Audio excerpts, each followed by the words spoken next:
This is Mello's Minute with Mello's Home Care. I'm with Dale Johnson of Johnson Insurance Solutions.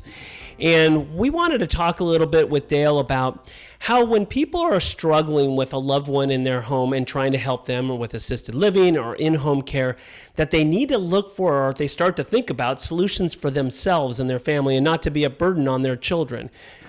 How should people be thinking about that? What should they be? How can you help them with that situation? Okay.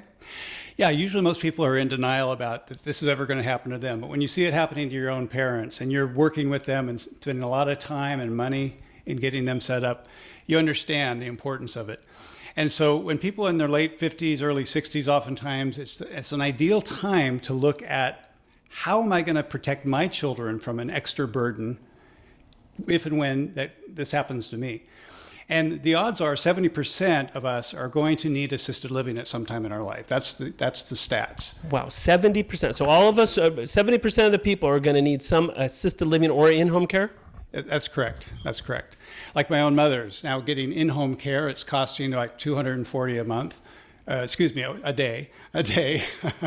and so she didn't have a plan in place, so she's just paying it out of pocket, which means us 3 kids, it's coming out of our inheritance. And that's mostly how most people pay for it. It just comes out of the retirement funds. The other option is that you can partner with an insurance company to share part of the cost that's going to be incurred. Now, most people don't buy full long-term care policies anymore, but they do share the cost. So maybe it'd be a policy that could provide $3,000, $4,000, $5,000 a month towards the cost of the care, so that it takes the burden off the family estate. So there's options of pure long-term care insurance that are available. Most people wait too long until they aren't healthy enough to qualify. So you need to really start thinking about it early. There are also options for those who say, well, I don't want to risk paying money into an insurance product that I may never use. And so there's an option for that called a hybrid plan, where it's long-term care and or permanent life insurance.